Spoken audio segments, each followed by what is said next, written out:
The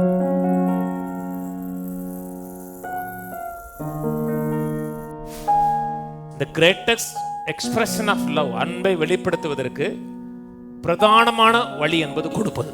கொடுக்கிறதின் மூலமா தான் அன்பை வெளிப்படுத்துகிறோம். ஒருத்தரை நேசிக்கிறோம்னா என்ன செய்கிறோம்? கொடுக்கிறோம். தேவன் நம்மை நேசித்தார். நேசிக்கும் பொழுது தன்னுடைய நேசகுமாரனை ஏக சுதனை கொடுத்தார்.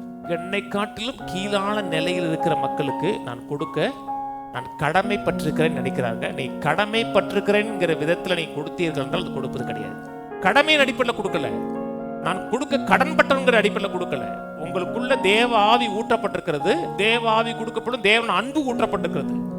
அந்த தேவ ஆவி ஊற்றப்படும், தேவனுடைய நேச்சர் கொடுக்கப்பட்டிருக்கிறது. அதனால ஒரு மனிதனை பார்க்கும் பொழுது அன்பின் அடிப்படையில் கொடுக்கிறோம். அவன் திருப்பி செய்வான் என்று கொடுப்பது கிடையாது.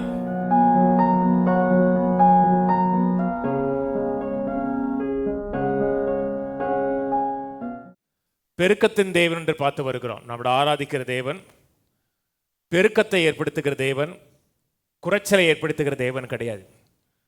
பெருக்கம்தான் மனிதனை குறித்த தேவனுடைய சித்தமாக இருந்தபடியினால தான் மனிதனை படைத்த உடனே மனிதனை பார்த்து கர்த்தர் சொன்ன வார்த்தை, நீங்கள் பலுகி பெருகி பூமியை நிரப்பி.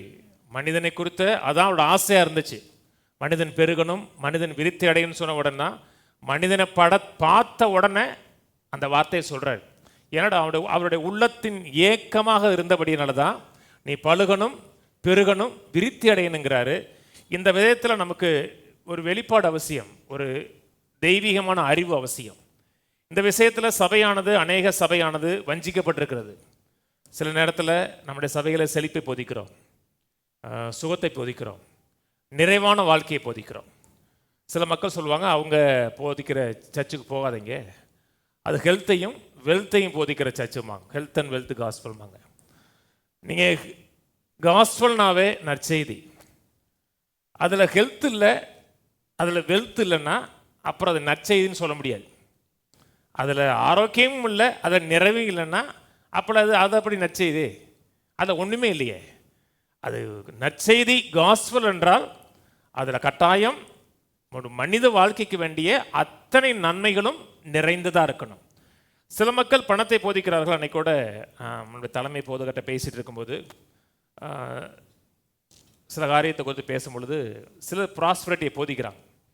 அவங்க எதுக்கு செழிப்பை போதிக்கிறாங்கன்னா, மக்கள் செழிப்படைவதற்காக போதிக்கலை, அவர்கள் செழிப்படைவதற்காக போதிக்கிறார்கள். எப்படியாவது ஏதாச்சும் பேசி மக்கள்கிட்ட அவங்க பாக்கெட்டில் இருக்கிறத இவங்க பாக்கெட்டுக்கு டிரான்ஸ்ஃபர் பண்ண நினைக்கிறாங்க. அது பண ஆசை. பண ஆசை விக்கிர ஆராதனை போல இருக்கிறது. நான் பண ஆசையை தூண்டவல்ல. கர்த்தர் நமக்கு ஒரு நோக்கம் வைத்திருக்கிறார், ஒரு திட்டம் வைத்திருக்கிறார். அந்த திட்டத்தை நிறைவேற்றுவதற்கு நமக்கு பணம் அவசியம். தேவனோட நோக்கத்தை நிறைவேற்றுவதற்கு ஏராளமான செல்வம் அவசியம். நம்ம இருக்கிற நிலையிலே இருக்கிறோம். கடந்த 10 வருடமாக எப்படி இருந்தோமோ அதே விதத்தில் இருக்கிறோம். அப்படி என்றால் நாம் பெருக்கம் அடையவில்லை என்று அர்த்தம். நாம் பெருக்கம் அடையாத பொழுது கர்த்தர் அதை பார்த்து சந்தோஷப்படுவது கிடையாது. இங்கே வாசிப்போம், 1 கொரிந்தியர் 3 பார்ப்போம். 6ஆம் வசனம் வாசிக்கிறேன். நான் நட்டேன், அப்போலோ நீர் பாய்ச்சினான், தேவனே விளைய செய்தார், தேவனே பெருக செய்தார். அப்படி இருக்க நடுகிறவனும் ஒன்றுமில்லை, நீர் பாய்ச்சவனும் ஒன்றுமில்லை, விளைய செய்கிற தேவனாலே எல்லாமாகும். விளைய செய்கிற தேவன் சொல்லும் பொழுது பெருக்கத்தை ஏற்படுத்துகிற தேவன். இன்னைக்கு சிலர் சாப்பிட்டு வந்திருப்பீங்க, சிலர் சபை முடிஞ்ச உடனே சாப்பிட போவீங்க. நீங்கள் சாப்பிட போகிற உணவுங்கிறது ஒரு விதையினுடைய பெருக்கம். ஒரு விதை விதைக்கப்பட்டது, அந்த விதை பெருக்கமடைந்து பல விதைகளாக, பல நூற்றுக்கணக்கான விதைகளாக மாறினதின் விளைவாக தான் நான் உணவு சாப்பிடுகிறோம். ஒரு விதையை போட்டோம், வெளியே வந்தது ஒரே ஒரு விதையாக இருந்தது என்றால் அது பெருக்கம் அடையலன்னு அர்த்தம். நாம் பார்க்கிற அத்தனையும் பெருக்கத்தின் விளைவாக வந்தது. தேவன் நம்மை பெருக செய்ய விரும்புகிறார். பெருக்கம் என்பது அவருடைய குணாதிசயமாக இருக்கிறது. சங்கீதம் 115 போவோம். கர்த்தர் நம்மை நினைத்திருக்கிறார், அவர் ஆசீர்வதிப்பார். இஸ்ரவேல் குடும்பத்தாரை ஆசீர்வதிப்பார், அவர் ஆரோன் குடும்பத்தாரை ஆசீர்வதிப்பார். கர்த்தருக்கு பயப்படுகிற, கர்த்தருக்கு மரியாதை கொடுக்கிற, கர்த்தரை கனப்படுத்துகிற பெரியோரையும் சிறியோரையும் ஆசீர்வதிப்பார். கர்த்தர் உங்களையும் பிள்ளைகளையும் வர்த்திக்க பண்ணுவார். கையில் பற்றி சொல்லுவோம், கர்த்தர் என்னையும் என் பிள்ளையையும் நான் கையிட்டு செய்கிற எல்லாவற்றையும் கர்த்தர் பெருக செய்கிறார், பெருக செய்து கொண்டே இருக்கிறார். ஆமென். நாம் போகிற பாதைங்கிறது நாளுக்கு நாள் பெருக்கமடைந்தே கொண்டு இருக்கணும், குறைந்து போயக்கூடாது. வாழ்க்கையில் பற்றாக்குறை இருக்கக்கூடாது. போன வருஷம் பற்றாக்குறை இருந்தது என்றால் இந்த வருடம் அந்த பகுதியிலிருந்து நீங்கள் வெளியே வந்திருக்கணும். வெளியே வந்திருந்தா தான் நீங்கள் கர்த்தரை சரியாக ஃபாலோ பண்ணுகிறீர்கள்னு அர்த்தம்.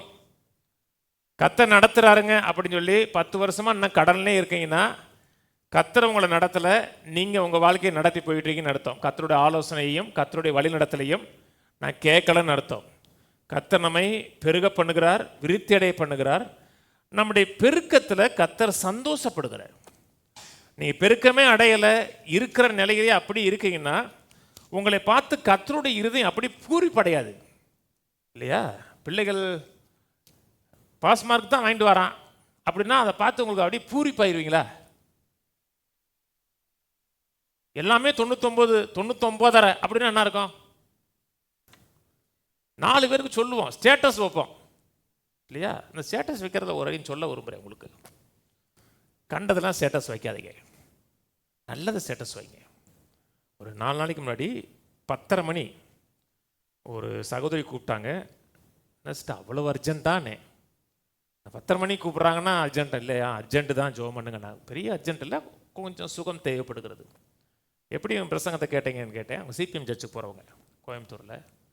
என் பிரசங்கம் எப்படி தெரிஞ்சுன்னு கேட்டேன். எனக்கு தெரிஞ்ச ஒரு சிஸ்டர் வந்து ஸ்டேட்டஸில் வச்சுருந்தாங்க. அந்த ஸ்டேட்டஸை பார்க்கும்போது நான் பார்த்துக்கிட்டே இருந்தாங்க. உங்களுக்கு நல்ல ஸ்டேட்டஸ் இருக்கணும் அப்படி தானே? உங்கள் ஸ்டேட்டஸ் நல்லா இருக்கணும்னா நீங்கள் வைக்கிற ஸ்டேட்டஸ் நல்லா வைங்க. நல்ல ஸ்டேட்டஸை, கர்த்தருடைய வசனத்தை, பிரசங்கத்தை லிங்காக வைங்க. யாராவது ஒரு மனிதன் தேவையில் இருக்கும் பொழுது அதை பார்க்க ஆரம்பிப்பான் இல்லையா? அப்போ நாம் எதை சொல்ல வந்தேன்னா, நம்முடைய பிள்ளைகள் நல்ல மார்க் எடுத்தோம்னா ஸ்டேட்டஸ் வைக்கிறோம். ஏன் வைக்கிறோம்? 4 பேர் பேர்த்ததை சந்தோஷப்படணுங்கிறதுக்காக தான். கர்த்தருடைய இருதயம் அப்படித்தான். வாசிப்போம். சங்கீதம் 35:27 வாசிக்கிறோம். சங்கீதம் 35:27. என் நீதி விளங்க விரும்புகிறவர்கள் கெம்பீரித்து மகிழ்ந்து தமது ஊழியக்காரின் சுகத்தை விரும்புகிற கர்த்தருக்கு மகிமை உண்டாவதாக என்று எப்பொழுதும் சொல்ல கடவர்கள். எப்பொழுதும் சொல்ல கடவர்கள். என்ன சொல்ல கடவர்கள்? ஒண்ணுமே இல்லைங்க அப்படின்னு இல்லை.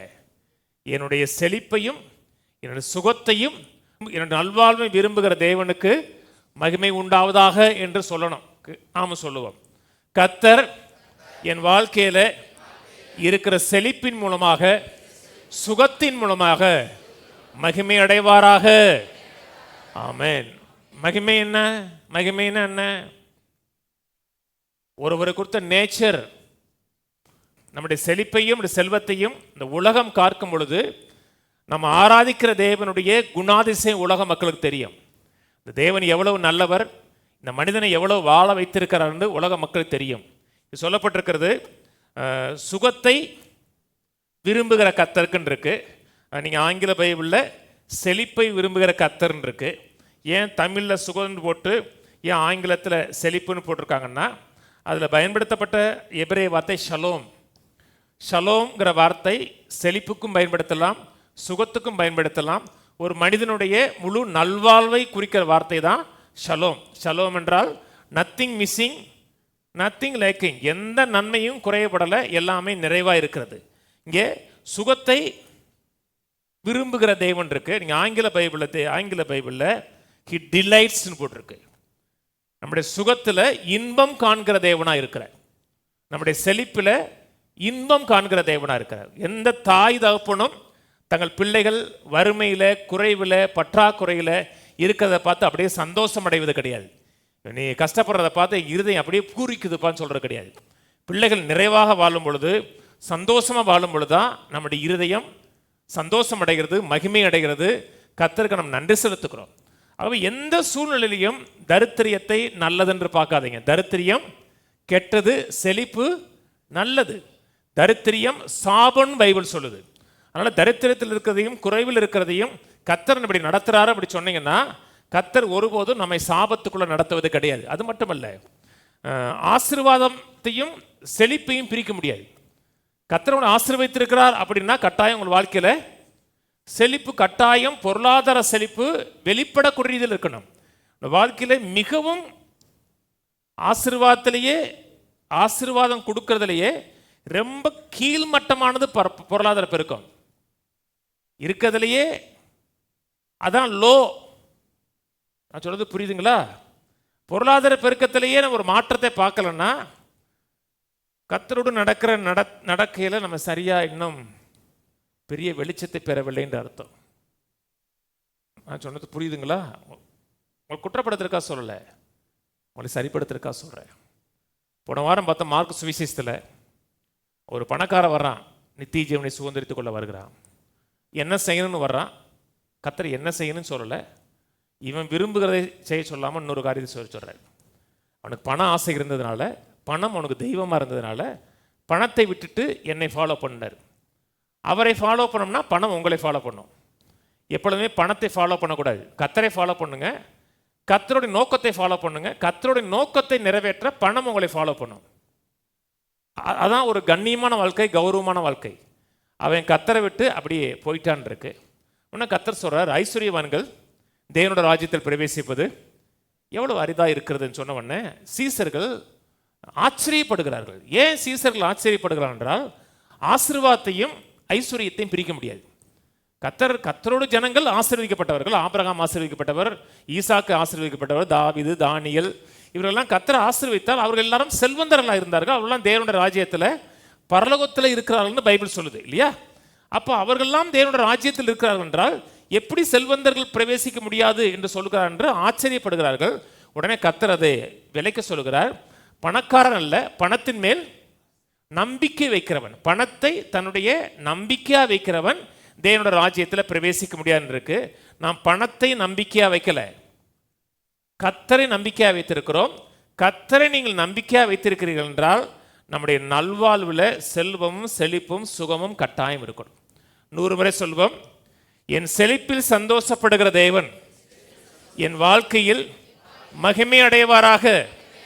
என் ஆண்டவராய கர்த்தர் நான் நன்றாயிருப்பதை, நிறைவாயிருப்பதை கண்டு இன்பம் காண்கிறார். ஆமேன்.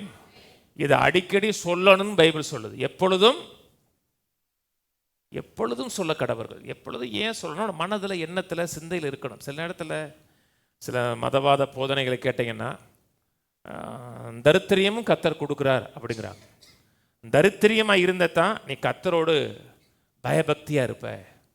உனக்கு தேவைன்னு ஒன்று இருந்தால் தான் நீ கர்த்தரை தேடி வருவ. தேவையின் அடிப்பில் நீ கர்த்தரை தேடுகிறீங்கன்னா நீங்கள் கர்த்தரை தேடலை, அவருடைய இருதயத்தை தேடலை, கையை தேடுறீங்கன்னு அர்த்தம். நான் சொன்னது புரியுதுங்களா? நான் தேவையின் அடிப்பில் கர்த்தரை தேடலை, அவர் என் தேவனாக இருக்கிற அப்படினாலும் கர்த்தரை தேடுறேன். அவர் தேவனாக இருக்கிறனால கர்த்தரை தேடுறீங்கன்னா உங்கள் தேவைகள் கட்டாயம் சந்திக்கப்படும். நான் சொன்னது புரியுதுங்களா? வாழ்க்கையில் எல்லா பதிலும் இன்பமாக இருக்கணும், நிறைவாக இருக்கணும். தரித்திரியம் எந்த விதத்திலும் நல்லது கிடையாது. இப்போது சில மேலை நாடுகள்லாம் வாலிப பிள்ளைகள், சிறு பிள்ளைகள், பேங்காங் போன்ற இடத்துலலாம் போனீங்கன்னா சிறு பிள்ளைகள் 15-16 வயசு பிள்ளைகள் தெருவில் விபச்சாரத்துக்கு நிற்கிறாங்க. ஏன் விபச்சாரத்துக்காக நிற்கிறாங்கன்னா அப்போ தான் அவங்க உணவு சாப்பிட முடியும். அது நல்லதுங்கிறீங்களா? நீ உலகத்தில் எத்தனை இடத்துல போதிய உணவு இல்லாதனால தரித்திரத்தில் மக்கள் செத்து போகிறாங்க. அது நல்லதா? அது தீமை, அது பெரிய தீமை. சில மக்கள் பெரிய தீமையில் இல்லை, சிறிய தீமையில் இருக்காங்க. வாடகை கட்ட முடியல, வாங்கின கடனை சரியாக கொடுக்க முடியல அப்படின்னா அதுவும் என்னது? தீமை தான். பெரிய தீமை இல்லை, ஆனால் அது தீமை. அது நல்லா கவனிங்க. கைமாத்து வாங்குறீங்க, கொடுக்குறீங்கன்னு அதெல்லாம் சொல்லல. கொடுக்கவே முடியாத நிலையில் இருக்கிறோம் என்றால் அது முதல்ல தீமையாக பாருங்க. இந்த விதத்தில் நான் வாழக்கூடாது, இதிலிருந்து கர்த்தர் என்னை வெளியே கொண்டு வருவார் என்று நினைங்க. இன்னைக்கு ஒரு விதமான வாழ்க்கை வாழலாம். இந்த வாழ்க்கையை கர்த்தருடைய சித்தம் என்று நினைக்காதீங்க. குறைவிலையும் பற்றாக்குறைகளையும் ஏழ்மையில நடக்கிறதா கர்த்தருடைய சித்தம். இப்படியே பிரட்டி பிரட்டியே வாழ்க்கையில் ஓட்டியில் நினைச்சிங்க, அது கர்த்தருடைய சித்தம் கிடையாது. கர்த்தருடைய சித்தம் வேற. ஏசாயா 5 சொல்றாரு, நன்மையை தீமை என்றும் தீமையை நன்மை என்றும் கசப்பை தித்திப்பு என்றும் தித்திப்பை கசப்பு என்றும் தன்னுடைய பார்வைக்கு ஞானியா இருக்கிறவனுக்கு ஐயோனாரு. சொல்றது புரியுதுங்களா? தரித்திரியம்ங்கிறது கெட்டது. தரித்திரியம் எந்த விதத்தில் நல்லது கிடையாது. தரித்திரத்தை வெறுத்தரணும். நான் சொன்னது புரியுதுங்களா? ரோட்ல போறீங்க, சாணியை வச்சு என்ன பண்றீங்க? அது உடனே ஏதாச்சும் ஒரு தண்ணியிலேயே மண்ணிலேயே போட்டு அகட்டிட்டு தான் அதை சரி பண்றோம். ஏன்? தீமை. தரித்திரத்தையும் அப்படிதான் பார்க்கணும். தரித்திரத்தை எப்படியாவது உங்கள் வாழ்க்கையிலிருந்து விரட்டுறதுக்கு முயற்சி எடுக்கணும். கர்த்தரை சார்ந்து வாழணும். ஏன்னா தரித்திரத்தை தேவன் சாபம்னு பார்க்கிறாரு. அன்னைக்கு சாபம்னா இன்னைக்கு சாபம் தான், என்னைக்கும் சாபம் தான். சில மக்கள் சொல்லுவாங்க, இல்லைங்க நான் கஷ்டப்பட்டேன், நான் கஷ்டப்பட்டதுனால தான் கர்த்தரையே பார்த்தேன், நான் கஷ்டப்படாமல் இருந்தேன்னா நான் கர்த்தர்ட்டே வந்திருக்க மாட்டேன். முன்னாடியே வந்திருக்கலாம், உங்களுக்கு கொஞ்சம் அறிவு கம்மியாக இருந்திருக்கு, லேட்டாக வந்திருக்கீங்க. நீங்கள் பின்மாற்றம் அடைந்து பாவத்தில் வாழ்கிறதை கர்த்தருடைய சித்தம்னு சொல்லாதீங்க. பின்மாற்றம் அடைந்து தேவனை அறியாமல் பின்மாற்றம் அடைந்து பாவத்திலையும் தீமையில வாழும் கர்த்தருடைய சித்தம் சொல்லாதீங்க. ஒரு நாளும் உங்கள் வாழ்க்கையில் கிடைக்கிற தகவல்களை உங்களோட அனுபவத்திலிருந்து எடுக்காதீங்க, வார்த்தையிலிருந்து எடுங்க. உங்களுக்கு நல்ல அறிவு வேணும்னா அந்த அறிவை அனுபவத்திலிருந்து எடுக்காதீங்க, கர்த்தருடைய வார்த்தையில் எடுங்க. ஏதாவது ஒரு காரியம் உங்கள் மனதை வாழ்க்கையில் வருதுன்னா, அன்னைக்கு ஏன் சொன்னார்? எழுதப்பட்டிருக்கிறதே என்று சொன்னார் இல்லையா? நீங்களும் சொல்லுங்க, என்னுடைய செழிப்பில் என்னுடைய சுகத்தில் இன்பம் காண்கிற தேவன் என்று எழுதப்பட்டிருக்கிறதே சொல்லுங்க. பிசா சொல்வான், இல்லை அப்படியும் எழுதப்பட்டிருக்க, தரித்திரர்கள் பாக்கியவான் எழுதப்பட்டிருக்கிறதுமா. பைபிள் இருக்கா? இருக்காங்க. தரித்திரர்கள் பாக்கியவான்கள் பைபிள் இருக்கா? இருக்கு, மலை பிரசங்கத்தில் இருக்கு. அதை பார்த்து பிசாசு திரிப்பான். அது பொருளாதார தரித்திரத்தை பற்றி சொல்லல, ஆவியில் தரித்திரம் உள்ளவர்கள் பாக்கியவான்கள் இன்னொரு இடத்துல சொல்றாரு. நான் சொன்னது புரியுதுங்களா? இன்னொரு மலை பிரசங்கம் இன்னொரு இடத்துல சொல்லும் பொழுது, ஆழ்வியில் ஒரு மனிதன் தரித்திரத்தை உணர்றானா கர்த்தர் இடத்துல வருவான், அவன் பாக்கியவானா இருப்பான். அது ரட்சிப்பினுடைய ஸ்டெப்ஸ். நான் சொன்னது புரியுதுங்களா? அப்படி சொன்னான்னா நீங்க இன்னொரு வசனத்தை ஸ்ட்ராங்கா அடிச்சு சொல்லணும். இப்படியும் எழுதப்பட்டிருக்கிறதே அப்படி சொன்னீங்கன்னா அவன் உங்களை விட்டு ஓடி போவான். அப்ப என்ன வேணும்? அறிவு வேணும். அறிவு வாழ்க்கையிலேயே மிகப்பெரிய செல்வம் என்னங்க? அறிவு, ஞானம். அந்த செல்வம் வந்துச்சுன்னா மற்ற எல்லா செல்வத்தையும் உங்கள் வாழ்க்கையில் கூட்டி கொடுக்கும். தேவன் நம்ம ஒரு நிறைவான வாழ்க்கை வாழும்படி அழைத்திருக்கிறார். நீங்கள் 100 வருஷமோ 120 வருஷமோ 90 வருஷமோ எவ்வளோ வருஷம் வாழ்ந்தாலும் அதெல்லாம் தேவனுடைய பார்வையில் அப்படி கடந்து போயிடும் இல்லையா? இப்படி தான் பிறந்தது மாதிரி இருக்கும், 40-50 வருஷம் ஓடி போயிருக்கும். இந்த இருக்கிற காலத்தை பிரயோஜனமுள்ள காலமாக மாற்றணும். நாம் செய்கிற செயல்கள் காலத்துக்கும் நிற்கணும். நீங்கள் ஏதோ ஒரு செயல் செஞ்சிருக்கீங்கன்னா உலகம் அதை மறந்துடக்கூடாது. நீங்கள் செய்த செயல் காலத்துக்கும் நிற்கக்கூடியதாக இருக்கணும். தேவனுக்காக, தேவனுடைய ராஜ்யத்திற்காக, தேவனுடைய ஜனங்களுக்காக நீங்கள் ஒரு காரியம் செஞ்சீங்கன்னா அது காலத்துக்கும் நிற்கும், அப்படியே நின்று பேசும். இன்னைக்கு உலகத்தில் சில மக்களை கொடுத்து நம்ம பேசுகிறோம்னா அவர் தேவனுக்காக செஞ்சது நின்று பேசும். வாசிப்போம், யோவான் 3 போவோம். இன்னைக்கு சில காரியங்களை பார்ப்போம். பொருளாதாரத்தில் வெற்றிகரமாக இருக்கணும், செழிப்பாக இருக்கணும் என்றால் சில காரியங்களை குறித்த அறிவு நமக்கு அவசியம். தேவனுக்கு கொடுக்குறோம், தேவனை கனப்படுத்தும்படியாக கொடுக்குறோம்.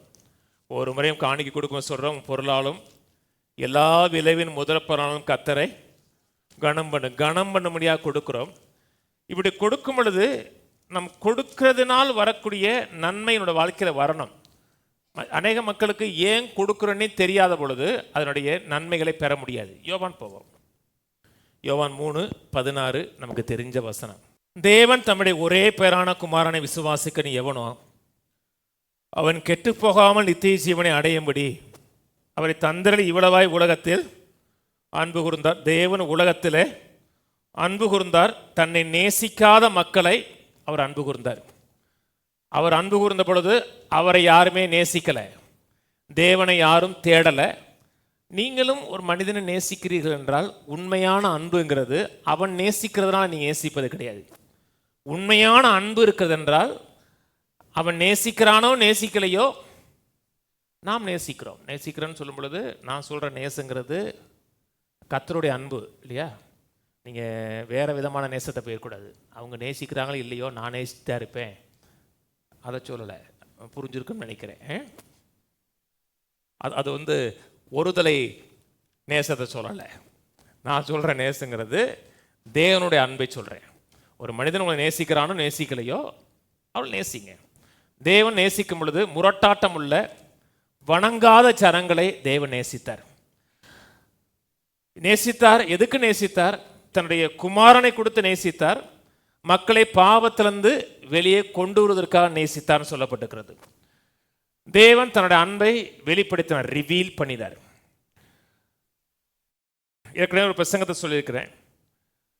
அன்பை வெளிப்படுத்துவதற்கு பிரதானமான வழி, the greatest expression of love, அன்பை வெளிப்படுத்துவதற்கு பிரதானமான வழி என்பது கொடுப்பது. அன்பை வெளிப்படுத்துவதற்கு வார்த்தையில் பேசலாம், அப்படி மானே தேனே அப்படி பேசலாம், அது நிற்காது. நீங்கள் அன்பை வெளிப்படுத்துகிறீர்கள் என்றால் கொடுக்கிறதின் மூலமாக தான் அன்பை வெளிப்படுத்துகிறோம். ஒருத்தரை நேசிக்கிறோம்னா என்ன செய்கிறோம்? கொடுக்கிறோம். தேவன் நம்மை நேசித்தார். நேசிக்கும் பொழுது தன்னுடைய நேசகுமாரனை ஏக சுதனை கொடுத்தார். இருக்கிறதுலையே மிகப்பெரிய பரிசை கொடுத்து நம்ம நேசித்தார். அதனால் எந்த ஒரு சூழ்நிலையிலையும் தேவன் என்னை நேசிக்கிறார் என்று தேவனுடைய அன்பை கேள்வி கேட்காதீங்க. தேவனுடைய அன்பை சிலுவையை பார்த்ததுக்கு அப்புறமும் கேள்வி கேட்கிறீர்கள் என்றால் நீங்கள் தேவனை அவமானப்படுத்துகிறீர்கள் அர்த்தம். நம்மை மீட்பதற்காக, நம்மை ரட்சிப்பதற்காக பரலோகத்திலிருந்து இறங்கி வந்து நேசகுமாரனை கொடுத்து நம்ம எவ்வளவு நேசிக்கிறார் என்பதை வெளிப்படுத்தி இருக்கிறார். நான் சொன்னது புரியுதுங்களா? அதனால் நான் சொல்கிறது கர்த்தருடைய பிள்ளைங்க, எந்த ஒரு சூழ்நிலையும் ஆண்டவரை நீங்கள் நேசிக்கிறீங்களா அப்படின்னு கேட்காதீங்க. கேட்டிங்கன்னா அவரை அவமானப்படுத்துறதா இருக்கணும். தேவனை அறியாத மனிதன் ஏதோ ஒரு இடத்துல ஆண்டவரை நீ உண்மையாக இருக்கிறீரா இல்லையான்னு கேட்டான்னா அவனுக்கு வெளிப்படுத்துவார். ஏன்னா அவனுக்கு தெரியலை. ஆனால் நம்முடைய வாழ்க்கையில் எத்தனை நன்மைகளை செய்து, எத்தனை அனுகூலங்களை செய்து, உபகாரங்களை செய்து அவருடைய வாழ்க்கையில் இருக்கிறார் என்பதை வெளிப்படுத்தியிருக்கிறார். வாசிப்போம். ஆகவே அன்பு என்பது கொடுக்கிறது இல்லையா? தேவன் நம்மை நேசிக்கிறதுனால கொடுத்தார். அன்பு எப்பொழுதுமே கொடுக்கிறது. அது கொடுக்கவில்லை என்றால் அது அன்பு கிடையாது. இவ்வளவாய் நேசித்தார். நேசித்தபடினாலே தன்னுடைய ஏக சுதனை நேசகுமாரனை கொடுத்தார். யோவான் 14 போவோம். 14, 26, 27 வாசிப்போம். என் நாமத்தினாலே பிதா அனுப்ப போகிற பரிசுத்த ஆவியாகிய தேற்றவாளனே எல்லாவற்றையும் உங்களுக்கு போதித்து நான் உங்களுக்கு சொன்ன எல்லாவற்றையும் உங்களுக்கு நினைப்பூட்டுவார். சமாதானத்தை உங்களுக்கு வைத்து போகிறேன், என்னுடைய சமாதானத்தை உங்களுக்கு கொடுக்கிறேன். உலகம் கொடுக்கிற பிரகாரமாக நான் உங்களுக்கு கொடுக்கிறதில்லை. உங்கள் இருதயம் கலங்காமலும் பயப்படாமலும் இருப்பதாக. கையில் ஊதி சொல்லுவோம். தேவன் எனக்கு சமாதானத்தை கொடுத்திருக்கிறார். தேவன் எந்த சமாதானத்தை அனுபவிக்கிறாரோ அதே சமாதானத்தை எனக்குள்ளே வைத்திருக்கிறார். ஆமேன். இயேசுங்க சொல்லுகிறார், சமாதானத்தை உங்களுக்கு வைத்து போகிறேன், என்னுடைய சமாதானத்தை உங்களுக்கு கொடுக்கிறேன். அப்புறம் சொல்ல, உலகம் கொடுக்கிற பிரகாரம் நான் உங்களுக்கு கொடுக்கிறதில்லை. உலகமும் கொடுக்கிறது. உலக மக்களும் சில பொருள்களை, சில காரியங்களை மற்ற மக்களுக்கு கொடுக்கிறார்கள். ஆனால் உலகம் கொடுக்கிற பிரகாரம் நான் கொடுக்கறது கிடையாது. தேவன் நமக்கு ஒரு கிஃப்ட் கொடுத்தார். கிறிஸ்மஸ் கொண்டாடுகிறோம் என்றால் தேவன் நமக்கு கொடுத்த ஒரு கிஃப்டை கொண்டாடுகிறோம். அந்த கிஃப்ட் நமக்கு தொடர்ந்து பல கிஃப்ட்டுகளை கொடுத்துக்கிட்டே இருக்கு. அந்த கிஃப்ட் ஏராளமான கிஃப்ட்டுகளை உள்ளடக்கிய ஒரு கிஃப்ட். ஏன் சொல்லுகிறார், உலகம் கொடுக்கறது போல நான் கொடுப்பது கிடையாது. உலகங்கிறது தேவன் அறியாத உலகம். அதனால அன்காட்லி சொல்றோம். தேவனை போல உலகம் கிடையாது, அது தேவனற்ற உலகம். அந்த உலகம் கொடுக்கிற விதம் வேற, தேவன் கொடுக்கிற விதம் வேற. கவனிச்சவாங்க. இன்னைக்கு சபைக்கு போகிற மக்கள் போல கொடுக்கிறார்கள். கொடுக்கும்போது ஏன் கொடுக்கிறேன் என்று அறியாமல் கொடுக்கிறார்கள். நம்ம கொடுக்கிறது என்ன காரணத்துக்காக கொடுக்கிறோம் என்று அறியாமல் கொடுக்கிறார்கள். லூக்கா போவோம். இயேசுரார், உலகம் கொடுக்கிறது போல நான் கொடுக்கிறது இல்லை. லூக்கா 14. நாமும் கொடுக்கிறதும் உலகம் கொடுக்கிறது போல கொடுக்கக்கூடாது, நாம் கொடுக்கிறதும் தேவன் கொடுக்கிறது போல கொடுக்கணும். லூக்கா 14, 12 வசனத்திலிருந்து. அன்றியும் அவர் தம்மை விருந்து கலைத்தவனை நோக்கி, நீ பகல் விருந்தாவது ரா விருந்தாவது பண்ணும் பொழுது உன் சிநேகிதரையும் உன் சகோதரையாகிலும் உன் பந்து ஜனங்களையாகிலும் ஐஸ்வர்யமுள்ள அயலகத்தாராகிலும் அழைக்க வேண்டாம். அழைத்தால் அவர்கள் உன்னை அழைப்பார்கள், அப்பொழுது உனக்கு பதிலுக்கு பதில் செய்ததாகும். நீ விருந்து பண்ணும் பொழுது ஏழைகளையும் ஊனரையும் சப்பானிகளையும் குருடரையும் அழைப்பாயாக, அப்பொழுது நீ பாக்கியவானாயிருப்பாய், அவர்கள் உனக்கு பதில் செய்ய மாட்டார்கள். நீதிமான்கள் உயிர்த்தெழுதலில் உனக்கு பதில் செய்யப்படும் என்றார். ஏன் பாக்கியவான் சொல்றாரு? அப்பொழுது நீ கொடுக்கிறது அது பாக்கியமுள்ள விதத்தில் உனக்கு நன்மை பயக்கத்தக்க விதத்தில் இருக்கணும் என்றால், நீ கொடுக்கும் பொழுது ஒருத்தனுக்கு கடனை கொடுக்கறது போல கொடுக்கூடாது, கடன் கொடுக்கறது போல கொடுக்கூடாது, கொடுத்தவன் உனக்கு கடமைப்பட்டவனை போல கொடுக்கூடாது. நான் சொல்றது புரியுதுங்களா? நம்ம ஊரில் இப்போ மொய் செய்கிற பார்த்தீங்களா? மொய் செஞ்சு நோட்டு போடுவான். இப்போல்லாம் இருக்கான்னு தெரியல, நான் பெரும்பாலும் எழுதுறது கிடையாது, கையில் கொடுத்து வந்துடுவேன். அந்த நாட்களில் நோட்டை வந்து பத்திரமா வச்சுருப்பாங்க தெரியுமா? 30 வருஷத்துக்கு முன்னாடி அவன் 50 ரூபா செஞ்சிருப்பான். அதை பார்த்து கல்யாணத்துக்கு பத்திரிக்கை போக முன்னாடி முதல்ல நோட்டை பார்ப்பாங்க, நோட்டில் எவ்வளோ செஞ்சுருக்கான் அப்படின்னு பார்த்துட்டு அந்த 50 ரூபா செஞ்சுருக்கான்னா 60 ரூபா செஞ்சுட்டு வருவான். ஏன்னா அவன் செஞ்சதை குறைஞ்சிட போயிடக்கூடாது, நம்ம திருப்பி செய்யணும். அப்படி செய்ய சொல்லலை. அப்படி செஞ்சோம் என்றால் அது கொடுப்பது கிடையாது. ஒரு மனிதனுக்கு கொடுக்கிறோம் என்றால், கொடுத்தவன் எனக்கு கடன் பட்டிருக்கிறான் என்கிற ரீதியில் கொடுத்தோம் என்றால் அது கொடுப்பது கிடையாது. சொல்றது புரியுதுங்களா? அவன் ஏதோ ஒரு விதத்தில் கடமைப்பட்டிருக்கிறான் அப்படி நினைச்சோம்னா கொடுப்பது கிடையாது. அல்லது நான் அவனுக்கு கடமைப்பட்டிருக்கிறேன் அப்படி நினைச்சு கொடுப்பதும் கிடையாது. நான் அவனுக்கு கொடுக்க கடமைப்பட்டிருக்கிறேன்னு நினைச்சு கொடுப்பது கிடையாது. கொடுக்க கடமைப்பட்டிருக்கேன்னா ஏதோ ஒரு விதத்தில் அவன் உனக்கு செஞ்சிருக்கிறான், திரும்பி கொடுக்குறீங்கன்னு அர்த்தம். நான் சொல்றது புரியுதுங்களா? அப்படி கொடுப்பதும் கிடையாது. கொடுத்தவன் உங்களுக்கு திரும்பி கொடுப்பான் என்று எதிர்பார்ப்பதும் சரியான விதத்தில் கொடுப்பது கிடையாது. இப்போ நீங்கள் ஒரு ஒரு BMW காரில் வரீங்கன்னு வச்சுங்களேன். வர்றீங்க, முன்னாடி நிறுத்திருக்கீங்க, 1 கோடி 1.25 கோடின்னு வச்சுங்களேன். BMW காரில் வர்றீங்க. இப்போ நீங்கள் வர்றீங்க, விட்டுருங்க, நான் வர்றேன். சரி, நீங்கள் வந்தால் ஒன்றும் சொல்ல மாட்டாங்க, நான் வந்தால் தான் பிரச்சனையாக இருக்கும். நீங்கள் வந்தீங்கன்னா உலகம் ஒன்றும் சொல்லாது. நான் BMW காரில் வரேன்னா இந்த பாஸ்ட்டுக்கு இவ்வளோ தேவையா? ஏற்கனவே அந்த நல்ல கார் தானே வச்சுருந்தாரு, அந்த காரை விற்றுட்டு இந்த காரை வாங்குறாருன்னா அவருக்கு வந்து கொழுப்பு தானே. இந்த காரை விற்று எத்தனை ஏழைகளுக்கு அவர் கொடுக்கலாம், எத்தனை கஷ்டப்படுறவங்களுக்கு, ஏழை ஊழியக்காரர்களுக்கு அவர் பைக் வாங்கி கொடுக்கலாம், அவரோட தேவைகளை சந்திக்கலாம். அப்படி சொன்னாங்கன்றால் என்னை அவர்கள் அவமானப்படுத்துகிறாங்க. முதல் காரியம், இந்த வாழ்க்கை வாழுவதற்கு இவன் தகுதியான ஆள் இல்லை அப்படின்னு அவமானப்படுத்துகிறாங்க. 2வது காரியம், நான் ஏழைகளுக்கு கொடுக்க நான் கடமைப்பட்டவனை போல காமிக்கிறார்கள்.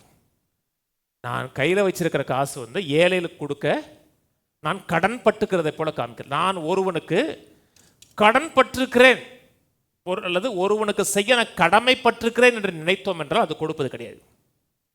அது ரியல் கிவிங்கே கிடையாது. கடமையின் அடிப்படையில் கொடுத்தோம் என்றால் அது ரியல் கிவிங்கே கிடையாது. கடமைப்பட்டிருக்கோம்னா திரும்பி அவங்க செய்ய திரும்பி உங்களுக்கு கடமைப்படுவாங்க. சொல்றது புரியுதா உங்களுக்கு? பிசாசு எப்பொழுதுமே திரிப்பான், வசனத்தை திரிச்சு சொல்லுவான். அன்னைக்கு கூட ஒருத்தர் பெரிய ஊழியக்காரர், உலகம் முழுதும் அவருக்கு நிறைய சபை பிரிவு இருக்குது. அவர் சொல்கிறார், நீங்கள் பணத்தை கொடுக்கும் பொழுது போய் பணத்தை போய் கலெக்ட் பண்ணக்கூடாது, அப்படி பண்ணோம்னா அது வந்து அந்தரங்கத்தில் கொடுக்கறது கிடையாது. அதனால தான் நாங்கள் எங்கள் சபையில் கலெக்ட் பண்ண மாட்டோம், ஓரமாக பெட்டி வச்சுருப்போம். பெட்டியில் கொடுத்தாலும் நீங்கள் பெட்டியில் போகிற எல்லோரும் பார்ப்பறான்ல, அந்தரங்கத்தில் கொடுக்குறதுனா எப்படின்னு தெரியுமா? யாருக்குமே தெரியாமல் இருட்டு வீட்டில் போய் கொடுத்து வர்றது, அதான் யாருக்கும் தெரியாமல் கொடுக்குறது. அது பெட்டியில் போகும்போது தெரியும்ல. நான் சொன்னது புரியுதுங்க? பைபிள் சொல்லும் போது அந்தரத்தில் கொடுக்க சொல்லவே இல்லை. பைபிள் சொல்லும்போது வெளியரங்கமாக தான் கொடுக்கணும். எதை அந்தரங்கமாக கொடுக்கணும்? பைபிள் சொல்லுதா அந்தரங்கத்தில் கொடுக்க சொல்லுதா?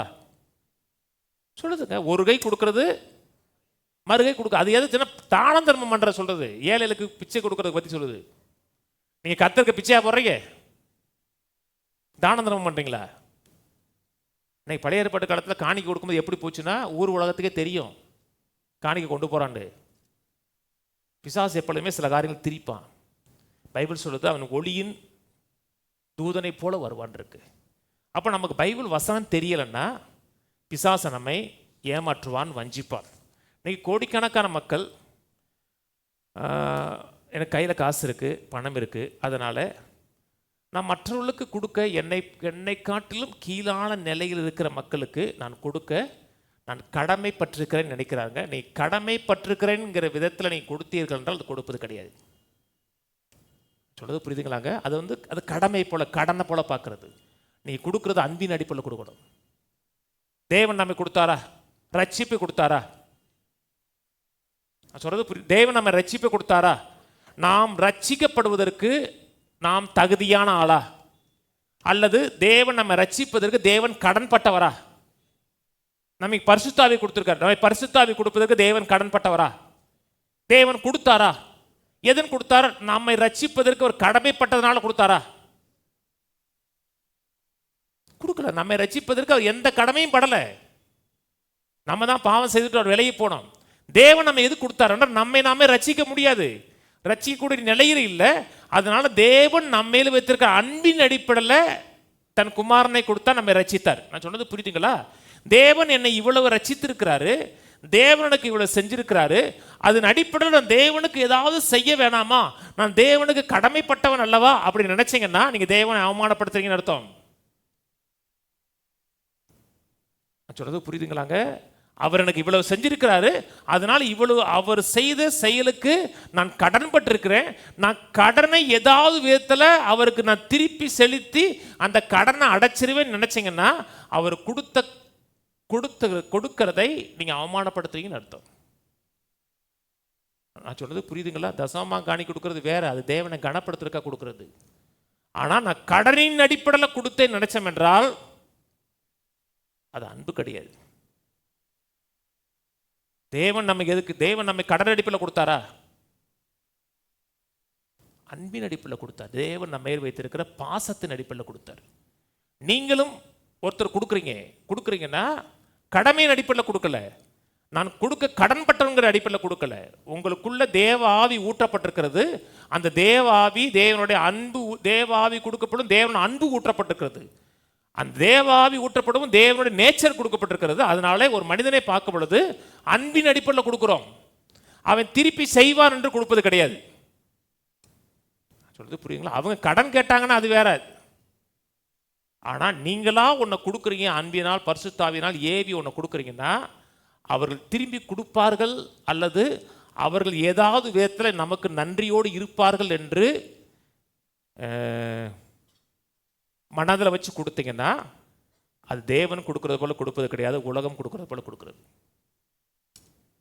உலகம் ஒன்றை கொடுக்கும் பொழுது ஏதோ ஒன்றை நம்மிடத்திலிருந்து எதிர்பார்த்து தான் கொடுக்குது.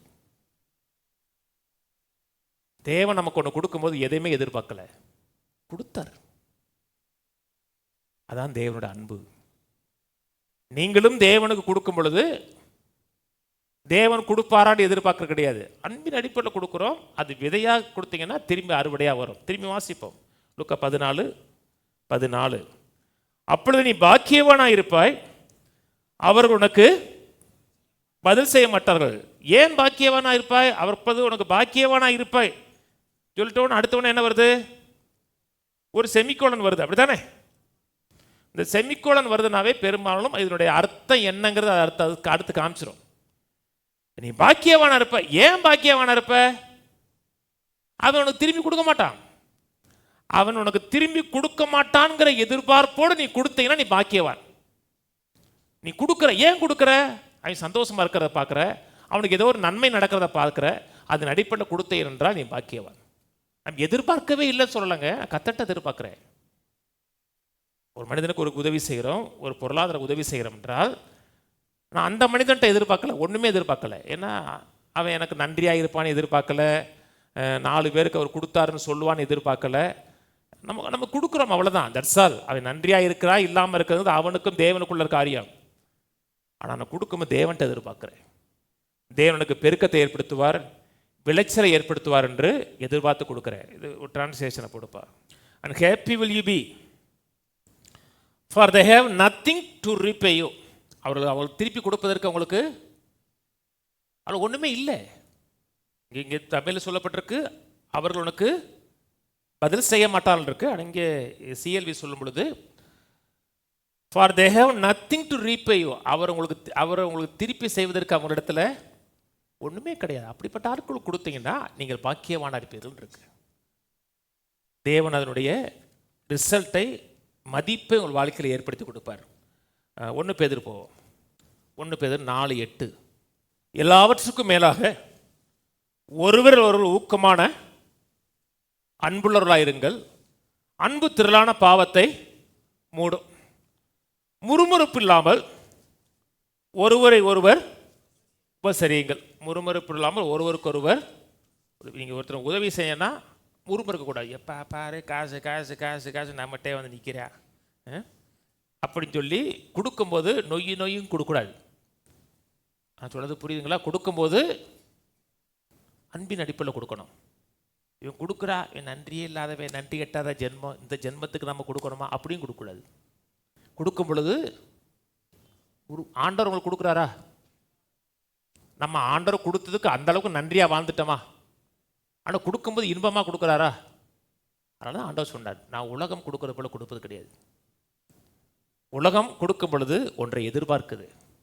ஒரு மனிதனுக்கு கொடுக்கும்போது நான் உங்களுக்கு மனப்பூர்வமாக கொடுக்குறேன் அப்படின்னு சொல்லி மனப்பூர்வமாக கொடுக்கும்போது அவங்க ஏதாச்சும் உன்னை திருப்பி கொடுப்பான்னு எதிர்பார்க்குறாங்க. ஒரு தயவு காமிப்பாங்க, ஒரு அங்கீகரிப்பு உங்களுக்கு இருக்கும், அல்லது திரும்பி நமக்கு எதாவது செய்வாங்க. ஒரு ஒரு ஒரு அரசு அதிகாரிக்கு ஒன்று செய்கிறோம்னா அவர் ஏதோ ஒரு விதத்தில் நமக்கு உதவி செய்வார்னு எதிர்பார்த்து கொடுக்குறோம். பிள்ளைகளுக்கு கூட நம்ம எதுவுமே எதிர்பார்ப்பு கிடையாது. சில இடத்துல நம்ம பலவீனமாக இருந்தோம்னா சில காரியம் செய்ய சொல்கிறோம், அது வேறு. பிள்ளைகளை பார்த்து நான் உனக்கு கக்கூஸ் கழுவிருக்கேன், உனக்கு டாய்லெட்டை கழுவிருக்கேன் அப்படின்னு சொல்லி நீ எனக்கு செய்ய கடமைப்பட்டவன்னு சொல்கிறது கிடையாது. அவன் செய்கிறான், செய்யாமல் போகிறான். ஆனால் நாம் அவர்கள் நேசிக்கிறபடினாலும் செய்கிறோம். உன்னை எப்படி வளர்த்தேன் தெரியுமா, உன்னை வளர்க்கறதுக்கு நான் எவ்வளோ கஷ்டப்பட்டேன் தெரியுமா, நீ எனக்கு செய்ய கடமைப்பட்டிருக்கன்னு சொன்னீங்கன்னா அது நீங்கள் அன்பே கிடையாது. நீங்கள் உன்னை அவர்களுக்கு எதிர்பார்த்து கொடுத்தாவே அது அன்பு கிடையாது. தேவன் நம்ம நேசிக்கிறாரா? தேவன் நம்மை மீட்டு எடுத்திருக்கிறார். அதை நாம் அவருக்கு சொந்தமானவர்களுங்க. எப்படின்னா சிருஷ்டிப்பின் அடிப்படையில் ஒரு சொந்தமானவர்கள். நாம் பாவம் செய்து அவர்கிட்ட விலகி போனோம். விலகி போனாலும் நம்மை மீட்பதற்காக குமாரனை கொடுத்து மீட்டு எடுத்திருக்கிறார். அந்த விதத்தில் அவருக்கு சொந்தமானவர்கள். அது மட்டுமல்ல, நமக்கு பாவியாக இருந்த பொழுதே நமக்கு தேவையான ஆக்சிஜனை கொடுத்துருக்காரா? இருதயம் கரெக்டாக துடிக்க வச்சிருக்கிறார், எல்லாமே செஞ்சிருக்கிறார். இவ்வளவு செஞ்சும் நான் உனக்கு இவ்வளவு செஞ்சிருக்கிறேன், என்னை வணங்கியே தீர வேண்டும்னு கர்த்தர் சொல்லுவதே கிடையாது. நீ விருப்பப்பட்டேன்னா, உனக்கு ஆசை இருந்துச்சுன்னா திரும்பி என்னை நேசிந்தார். அதான் மெய்யான அன்புங்கிறது. தேவன் நம்மை கொடுக்கும் பொழுது எந்த எதிர்பார்ப்பு இல்லாமல் கொடுத்தார், அதான் கொடுக்கறது. நான் சொல்றது புரியுதுங்களாங்க? ஒரு வசனம் வாசிப்போம். 2 கொரிந்தியர் 12. நம்ம கையில் ஏராளம் தாராளம் இருக்கணுங்க, ஏராளமாக செல்வம் இருக்கணும், பொருள் இருக்கணும். ஏன் இருக்குன்னா நம்முடைய பரலோக தேவனுடைய குணாதிசயத்தை வெளிப்படுத்துவது இருக்கணும். 2 கொரிந்தியர் 12:15. ஆதலால் நான் உங்களில் எவ்வளவு அதிகமாய் அன்பு கூறுகிறனோ அவ்வளவு குறைவாய் உங்களால் அன்பு கூறப்பட்டிருந்தாலும் மிகவும் சந்தோஷமாய் உங்கள் ஆத்துமாக்களுக்காக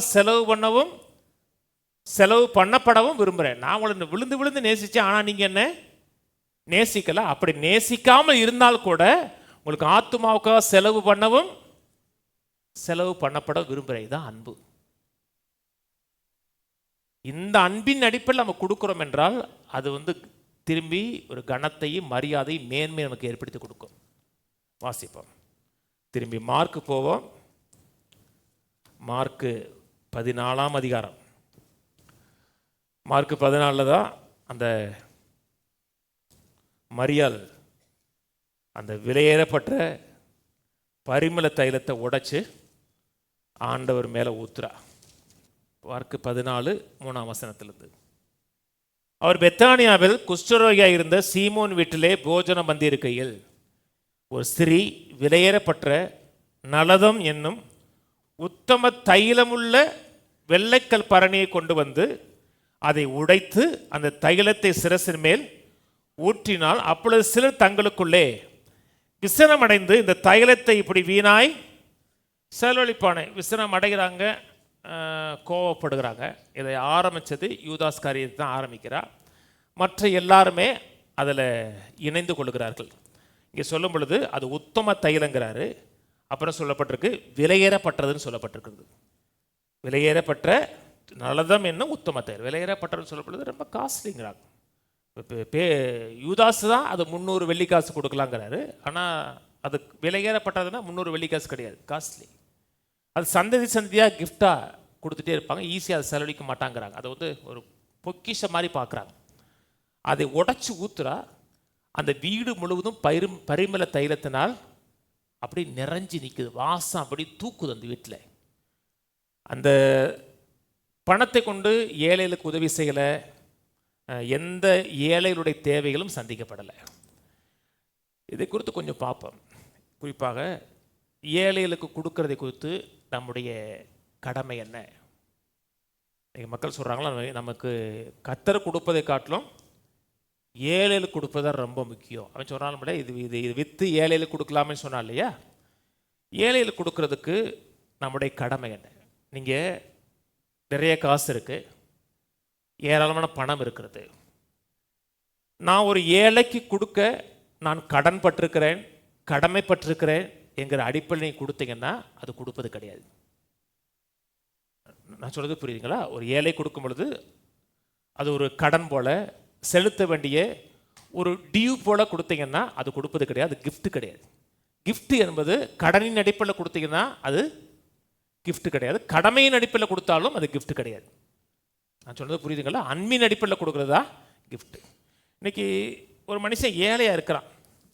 ஆரம்பத்தில் சொன்ன சிலர் வந்து உணவு இல்லாமல் சாகுறாங்க, சிலர் வந்து பொருளாதாரத்தில் கீழே இருக்கான். அவன் ஏன் ஏழையாக இருக்கிறான் என்பதை கொஞ்சம் சிந்திச்சு பார்க்கணும். நீங்கள் அவன் ஏன் ஏழையாக இருக்கிறான், அவன் ஏழையாக இருக்கிறதுக்கு காரணம் என்ன? சில மக்கள் தவிர்க்க முடியாத சில மோசமான சூழ்நிலை அடிப்படையில் ஏழையாக இருப்பாங்க. அவங்கள ஒன்றும் சொல்ல முடியாதுன்னா பிள்ளைகளை குறித்து பிள்ளைகள் ஏழையாக இருக்கிறாங்க ஒன்றுமே சொல்ல முடியாது. ஏன்னா பிள்ளைகள் ஒரு தாய் தகப்பனு கீழே இருக்காங்க, ஏழையாக இருக்காங்க ஒன்றும் சொல்ல முடியாது. ஆனால் சில மக்கள் ஒரு கடினமான சூழ்நிலை இருந்தால் கூட அந்த சூழ்நிலை வெளியே போயிடான், பொருளாதாரத்தில் ஒரு மாற்றம் அடைஞ்சு அந்த ஏழ்மையை விட்டு போயிடான். ஆனால் சில மக்கள் யார் பேச்சையும் கேட்பது கிடையாது, யாரோட ஆலோசனையும் கேட்பது கிடையாது, கர்த்தருடைய பேச்சையும் கேட்பது கிடையாது, கர்த்தருடைய வார்த்தையும் கேட்பது கிடையாது. அப்படி கர்த்தருடைய வார்த்தையும் யார் பேச்சையும் கேட்காத ஒரு ஏழைக்கு நான் பணம் கொடுக்க வேண்டிய அவசியம் இருக்கா கேட்டோம்னா கிடையாது. அவன் கடவுளுடைய வார்த்தையும் கேட்க மாட்டான், யாருடைய ஆலோசனையும் கேட்க மாட்டான். அப்படி இருக்கும் பொழுது அவனுடைய தேவைகளை சந்திப்பதற்கு நான் கடமைப்பட்டிருக்கனான்னு கேட்டோம்னா கிடையவே கிடையாது. நான் கடமைப்படவே இல்லை, அவனுக்கு கொடுக்க வேண்டிய அவசியமும் கிடையாது. நீங்க கொடுக்கணும்னா அந்த சூழ்நிலையை பரிசுத்தாவியை நீங்க நம்பியிருக்கணும். ஒரு மனிதனுக்கு கொடுக்கணும்னா பரிசுத்தாவியானவர் உங்களை நடத்தணும். சில நேரத்தில் சில மக்கள் பெரிய தேவையில் இருப்பாங்க, பெரிய தேவையில் இருக்கும், நம்ம கொடுக்கலாம் அப்படி நினைக்கும் பொழுது ஆவியானவர் சொல்லுவார் வேணாம் பாரு.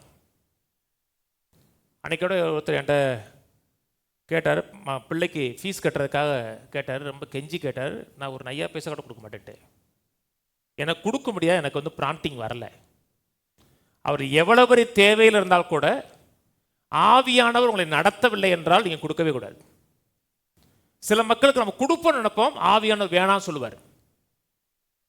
நான் சொல்றது புரியுதுங்களாங்க? இன்னைக்கு சபைக்கு போகிற மக்கள் அவரோட நிறைய பொருளாதாரம் இருக்கிறதுனால தங்களை விட கீழான நிலையில் இருக்கிற மக்களுக்கு நான் உதவி செய்வது என்னுடைய கடன், நான் கடமைப்பட்டிருக்குன்னு நினைக்கிறேன். அப்படி கிடையாது. யாருக்குமே கர்த்தர் உங்களை ஆதாரமாக வைக்கல, நீங்கள் யாருக்கும் ஆதாரம் கிடையாது. யாரும் உங்களை நம்பி வாழ முடியாது, கர்த்தர் யாருமே ஏற்படுத்தலை. ஒரே ஒரு தேவன் இருக்கிறார், அந்த தேவன் தான் எல்லாருக்கும் ஆதாரமாக இருக்கிறார். நீங்கள் என்னுடைய ஆதாரம் கிடையாது. என்னுடைய தேவைகளை பூர்த்தி செய்வதற்கு நான் உங்களை நம்பி வாழக்கூடாது. வாழலாமா? அதே போல் நீங்களும் என்ன நம்பி வாழக்கூடாது. உங்களுக்கு கஷ்டம் இருக்கிறனால பாஸ்டருக்கு நிறைய காசு இருக்கு கொடுத்தா என்ன அப்படி நினைச்சிங்கன்னா அது நான் உங்களுக்கு ஆதாரமே கிடையாது, நான் உங்களை சிருஷ்டிகரே கிடையாது, நான் உங்களுக்கு கொடுக்க வேண்டிய அவசியமும் கிடையாது.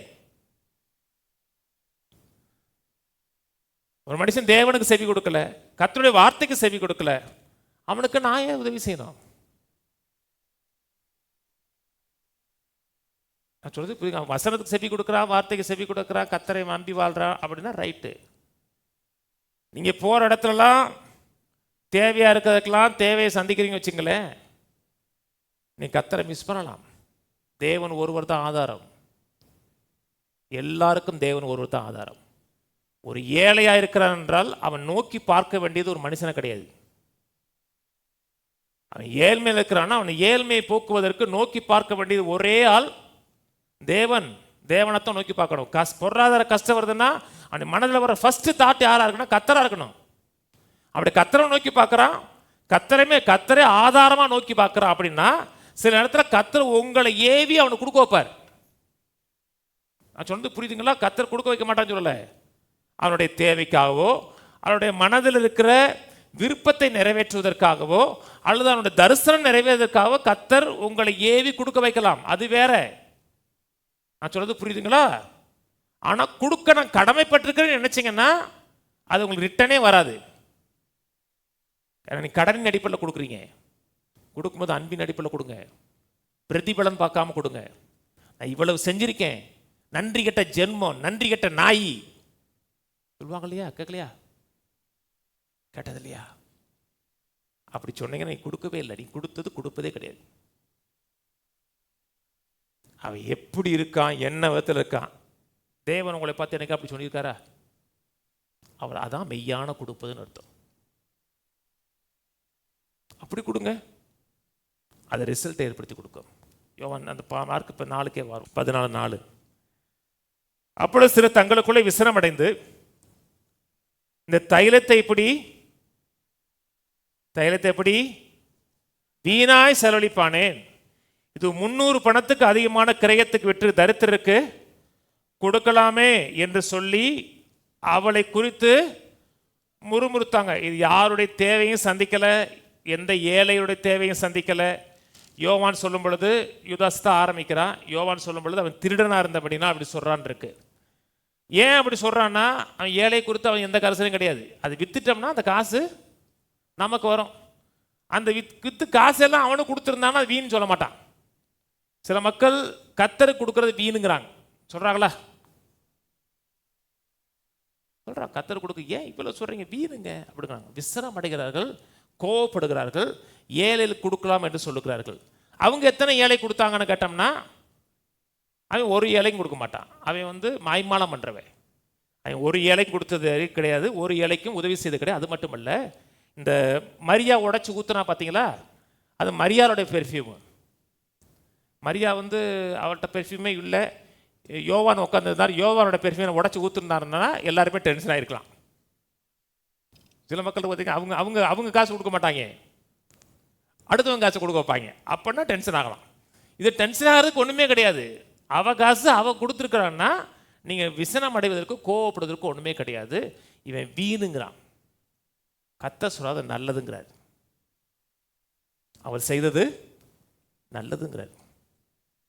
அவன் என்ன சொல்கிறான்னா ஏழைக்கு கொடுப்பதான் நல்லதுங்கிறான். கர்த்தர் சொல்கிறார் எனக்கு கொடுப்பது நற்காரியங்கிறார். அவர் என்னிடத்தில் நற்கிரியை செய்திருக்கிறாங்கிறார். அவன் சொல்கிறான் இது வேஸ்ட்டுங்கிறான். அவன் உடச்சி ஊற்ற போகிறான்னு ஆண்டவர் தெரியுமா? ஊத்துறதுக்கு முன்னாடி தெரியுமா? தெரியும். ஆனால் அவர் ஏதாவது உடச்சி ஊற்ற போகிறா, இப்படி ஒரு சம்பவம் நடக்கும்போது எல்லாமே தெரியும். அப்படி இருந்தாலும் அவளை உடைக்க முன்னாடி பாட்டில் தொடாதம்மா, சும்மா இருமா, நான் எத்தனை முறை சொல்லியிருக்கேன் மீன் செலவு இருக்கக்கூடாதுன்ட்டு. இது விற்று கொடுக்கணும்னு நினைக்கிறியா? இப்போ ஏழைகள் குடும்பம் சொல்லலை. கர்த்தர் சொல்ல தரித்திரர்கள் எப்பொழுது உங்களிடத்தில் இருப்பார்கள், அவளை விட்டு விடுங்கிறார். விட்டு விடுன்னா அவர் செய்கிறதை அவர் ஏற்றுக்கொள்கிறார். கர்த்தர் நம்ம இந்த உலகத்தில் வச்சிருக்கிறார். எதுக்கு வச்சிருக்கிறான்டா, உலகம் முழுவதும் சென்று சகல ஏழைகளுக்கும் உதவி செய்ய முடியாத உங்களுக்கு உலகத்துக்குள்ள அனுப்புறேன்னு சொல்லலை. சொன்னாரா? உலகம் முழுவதும் சென்று சுவிசேஷத்தை அறிவிங்கள். எல்லா இடத்துலையும் போய் ஏழைகளுக்கு உதவி செய்யுங்கன்னு சொல்லலை. உங்களுடைய தேவையை நான் சந்திக்க முடியாது, எந்த பணக்காரரும் உங்கள் தேவையை சந்திக்க முடியாது, கவர்மெண்ட்டும் சந்திக்க முடியாது. மாதம் மாதம் உங்களுக்கு 5000 ரூபா உதவி தேவை கொடுத்தது உங்கள் தேவைகள் சந்திக்கப்படுமா? 1000 ரூபா வருதா? இல்லை 1000 ரூபாயா 1200 1000 5000 மாதம் மாதம் கொடுக்கணும், தேவைகள் சந்திக்கப்படுமா? ஒரு மனிதன் தன்னுடைய செல்வத்தை எல்லாம் உங்களுக்கு எழுதி அவனுக்கு கொடுத்தா கூட உங்களுடைய தேவைகள் சந்திக்கப்படவே படாது. நீங்கள் கொஞ்ச நாள் கழிச்சு எந்த நிலையில் இருந்தீங்களோ அதே நிலைக்கு வருவீங்க. அவனுக்கு தேவையானது என்ன? கர்த்தரை குறித்த அறிவு, கர்த்தரை குறித்த ஞானம், அதான் அவனுக்கு அவசியம். உலக மனிதன் கர்த்தரை பார்க்க மாட்டான், மனுஷனை தான் பார்ப்பான்.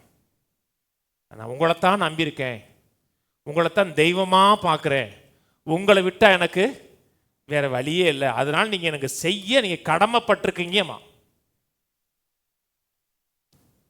நான் சொன்னது புரியுதுங்களா? இப்போ என்கிட்ட உதவி கேட்குறாங்க, நீங்கள் எனக்கு செய்ய கடமைப்பட்டிருக்கீங்கன்னு சொன்னீங்கன்னா உங்களுக்கு ஒரு நையா பைசா கொடுக்க மாட்டேன். என் வீட்டுக்கு வந்ததுக்கு பெட்ரோல் காசு மட்டும் கொடுத்து விடுவேன். வந்துட்டீங்க, பெட்ரோல் காசு மட்டும் வாங்கிட்டு போங்க. போய் என்னைக்கு கடமைப்பட்டிருக்கிறோம் என்று நினைத்தோம் என்றால் அவர் கொடுக்கவே கூடாது. கர்த்தர் நமக்கு ரட்சிப்பை கொடுத்துருக்காரு, கடமைப்பட்ட நடிப்பில் கொடுத்தாரா? பரிசுத்தாவி கொடுத்துருக்காரு, கடமைப்பட்ட நடிப்பு கொடுத்தாரா? கர்த்தர் நம்மை சுகமாக்குறார், கடமைப்பட்ட நடிப்பில் கொடுக்குறாரா? கொடுக்குறாராங்க? அப்படி கிடையாது. அப்போ கையில் ஏராளம் செல்வம் இருக்கு, அந்த செல்வத்தை கொடுத்து என்ன செய்வது? ஆவியானவர்கள் என்ன செய்ய சொல்றாரோ அப்படி செய்யுங்க. ஒருத்தன் பஞ்ச பாட்டு பாடுறான், அப்படியே மன உருகி கொடுத்துறாதீங்க. ஆவியான என்ன சொல்றாருன்னு கேளுங்க. சில மக்களுக்கு எந்த ஆலோசனை சொல்லுங்க, ஒண்ணுமே கேட்க மாட்டான். கேட்காத ஆளுக்கு நீங்க ஏன் கொடுக்குறீங்க? அவன் கொஞ்சம் புத்தி வரட்டும்.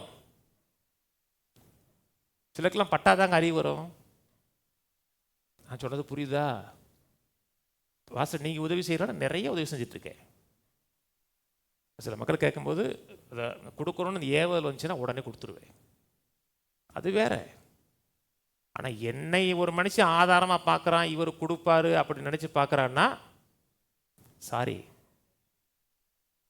ஒருத்தெல்லாம் ஜிபேல அப்பப்போ கேட்பான், ஐயா பால் வாங்க காசு இல்லையாமா. அவன் பார்க்குறதுலாம் பார்த்தா சென்டிமெண்ட்டாக பேசுவான். பிள்ளைக்கு பால் வாங்க காசு இல்லையானா நமக்கு என்ன செய்யும்? உடனே உருக்கம் ஏற்படும்.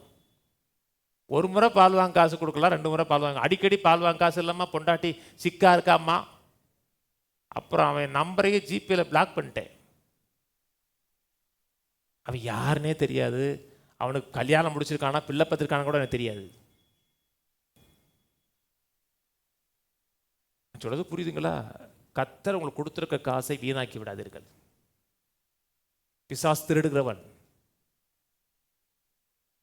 அந்த விதத்தில் போயிடாதீங்க. நீதிமொழிகள் போவோம். நீதிமொழிகள் 19:17. ஏழைக்கு இறங்குகிறவன் கர்த்தருக்கு கடன் கொடுக்கிறான், அவன் கொடுத்ததை அவர் திரும்ப கொடுப்பார். ஏழைகளுக்கு இறங்குகிறவன், ஏழைகளுக்கு கொடுக்க கடன் பட்டவன் சொல்லல, ஏழைகளுக்கு இறங்குகிறவன், இரக்கத்தின் அடிப்படையில் கொடுக்கிறவன், அன்பின் அடிப்படையில் கொடுக்கிறவன், கிருபையின் அடிப்படையில் கொடுக்கிறவன் கர்த்தருக்கு கடன் கொடுக்கிறான். ஆனால் கடமையின் அடிப்படையில் கொடுக்கிறான் என்றால் அது கொடுப்பதே கிடையாது. நான் சொல்றது, ஒருத்தனை கடமைப்பட்டிருக்கேன், ஒரு மனிதன் கொடுக்குறோம்னா கிருபையின் அடிப்படையில், தயவின் அடிப்படையில் கொடுக்குறோம். யாரையோ ஒரு மனிதன் நீங்கள் எனக்கு கொடுக்க நீங்கள் கடமைப்பட்டிருக்கீங்க நினைச்சானா அவனுக்கு கொடுக்கவே கூடாது, கொடுக்கவே கூடாது.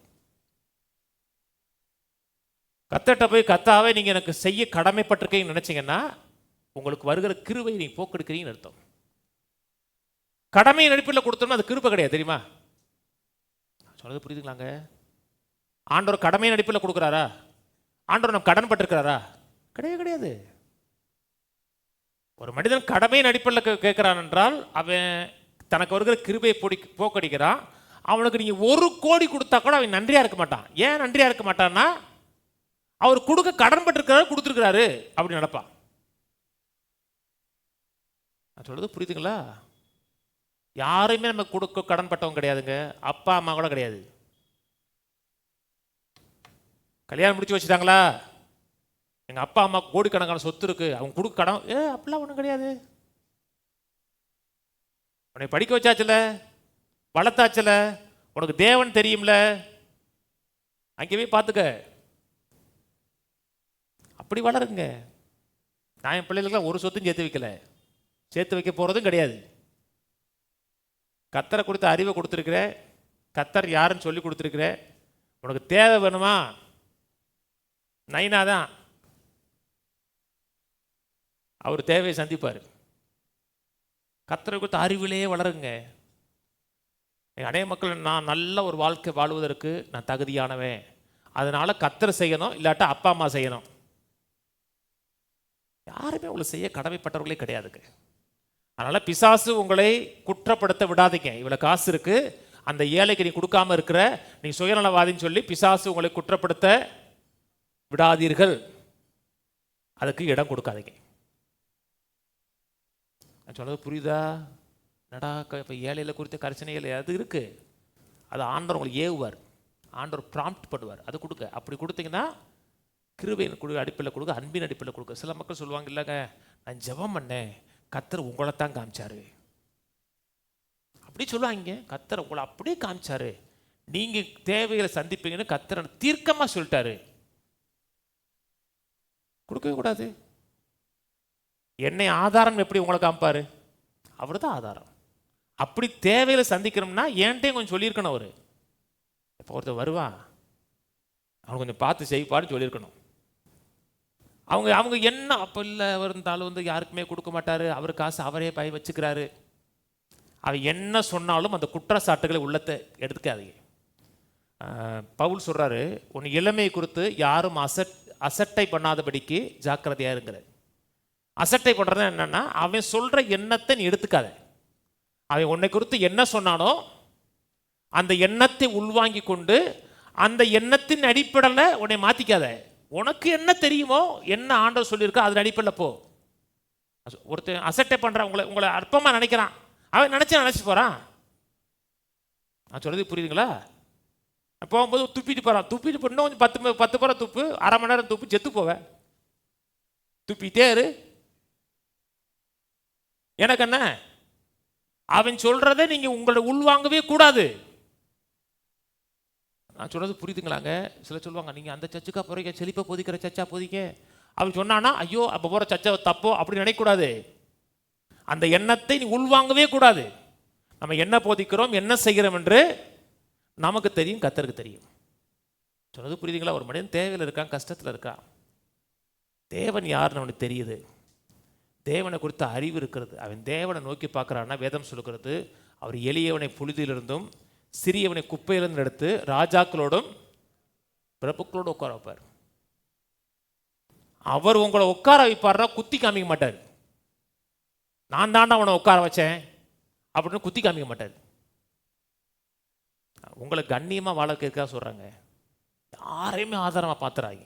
அப்பா அம்மா பார்க்காதீங்க, மாமனார் மாமியாவை பார்க்காதீங்க. என் மாமனார் மாமியா இவ்வளோ காசு வச்சுருக்காங்க, எனக்கு கொஞ்சம் கொடுத்தா என்ன? எது கொடுக்கணும்?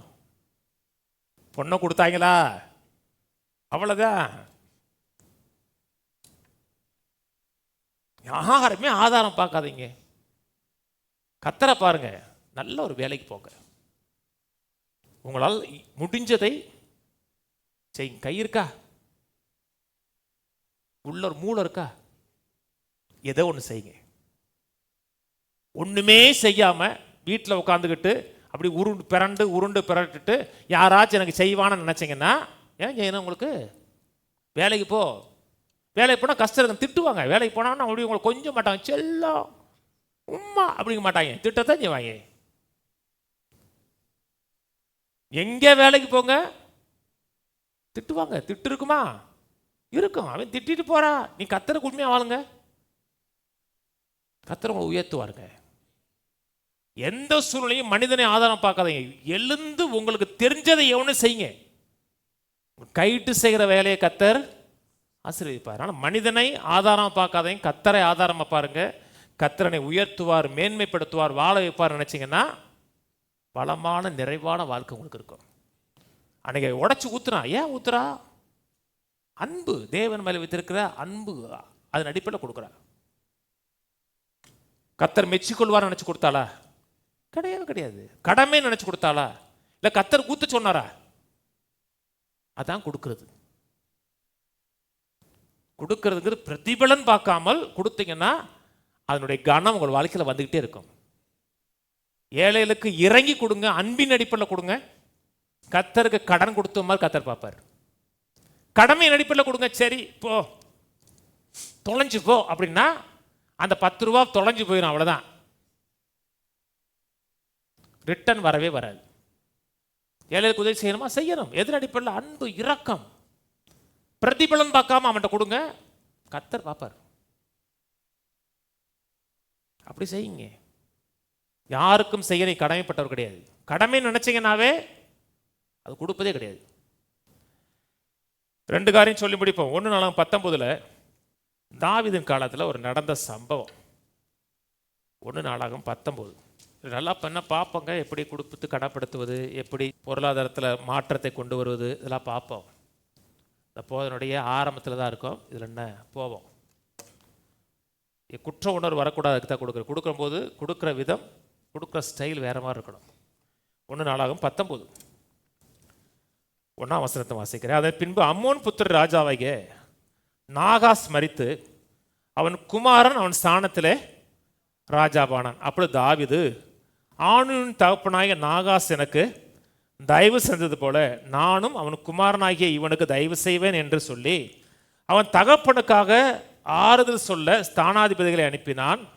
தாவீதின் ஊழியக்காரர் ஆனூனுக்கு ஆறுதல் சொல்ல அம்மோன் புத்திரன் தேசத்தில் வந்த பொழுது அம்மோன் புத்திரன் பிரபுக்கள் ஆனூனை பார்த்து, தாவீது ஆறுதல் சொல்லுகிறவர்களை உம்மிடத்தில் அனுப்பினது உம்முடைய தகப்பனை கனம் பண்ணுகிறதாய் உமக்கு தோன்றுகிறதோ, தேசத்தை ஆராயவும் அதை கவிழ்த்து போடவும் உளவு பார்க்கவும் அல்லவோ அவன் ஊழியக்காரர் உம்மிடத்தில் வந்தார்கள் என்று சொன்னார்கள். கடவுளை அறியாத மனுஷனுக்கு, தேவ பக்தி இல்லாதவனுக்கு கனம் பண்ணுகிறதுனா என்னன்னே தெரியாது. அவனுக்கு கனம் பண்ணுறதுனா என்னன்னு தெரியாது. அவனுக்கு பணத்தை பெருசாக நினைக்கிறவனும் கத்தரை அறியாதவனுக்கும் ஹானர் பண்ணுகிறதுனா என்னன்னே தெரியாது. மதிக்கிறதுனா என்னே தெரியாதுங்க. நான் சொன்னது புரியுதுங்களா? அவங்க அப்பா நிறையா உதவி செஞ்சிருக்கான், தயவு செஞ்சிருக்கான், அதனால் நமக்கு தயவு செய்வேன்னு சொல்லி அறுக்கிற அனுப்புகிறான். ஆனால் அவன் வேற மாதிரி நினைக்கிறான். கனம் பண்ணுகிறதா பார்க்கல, அவன் யுத்தத்துக்கு ஆயத்தமாகறான். தேவனை அறியாத மக்களுக்கு கனம் பண்ணுறதுனா என்ன தெரியாது, பண ஆசை உள்ளவனுக்கும் தெரியாது. இன்னொரு சம்பவம் 1 இருக்குது, வீட்டில் படிங்க. தாவீதுக்கு அன்னைக்கு பெத்லெகேம் எதிரியினுடைய கண்ட்ரோலில் இருக்குது. தாவீதுக்கு திடீர்னு ஆசை, அந்த பெத்லெகேமில் இருக்க கிணத்துல இருக்க தண்ணியை குடித்தா நல்லா இருக்குமே அப்படின்னு நினைக்கிறார். அவர் ஏன் நினைக்கிறாருன்னா, பெத்லெகேமை மீட்க வேணும், அது நம்முடைய கண்ட்ரோலில் வரணுங்கிறக்கா சொல்கிறார். அவர் சொன்ன உடனே கூட இருக்கிறவங்க கேட்குறான், தாவீது என்ன சொல்கிறான் கேட்டியா, அந்த கிணத்து தண்ணீர் கேட்குறாரியா. அவன் இன்னொருத்த சொல்கிறான், அப்படியா அவர் கிணத்து தண்ணீரை கேட்குறாரா அப்படி சொல்லி 3 பேர் எதிரியுடைய பாளையத்துக்குள்ளே போய் அந்த கிணத்துலேருந்து தண்ணி எடுத்து வரான். கஷ்டம், எதிரிகளை யுத்தம் பண்ண போல தெரியாமல் அந்த கிணத்துலேருந்து தண்ணி அடைச்சி 3 பேர் கொண்டு வரான். அதை கொண்டு தாவீதுகிட்ட கொடுத்த உடனே தாவீது அப்படியே தரையில் ஊற்றுறான். மற்றவங்களுக்கு என்ன இருக்கும், இப்படி வீணாக்கிட்டானே, உயிரை கொடுத்து கொண்டு வந்த தண்ணீரை எப்படி வீணா தரையில் ஊற்றா, ஒரு மடை குடிச்சிருந்தானே சந்தோஷமா இருக்குமே. தாவீது எப்படி பார்க்குறாருன்னா, இது விலையேறப்பட்டது, 3 பேருடைய உயிர், இது நான் குடிக்கக்கூடாதுன்னு சொல்லி கர்த்தருக்கு அதை ஆஃபரிங்காக ஊத்துறாரு. அப்படியே நான் சொன்னது புரியுதுங்களா?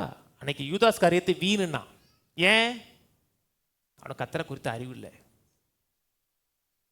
நிறைய மக்கள் கர்த்தரை கொடுக்கறத எப்படி பார்க்குறாங்கன்னு வீணுன்னு பார்க்குறாங்க.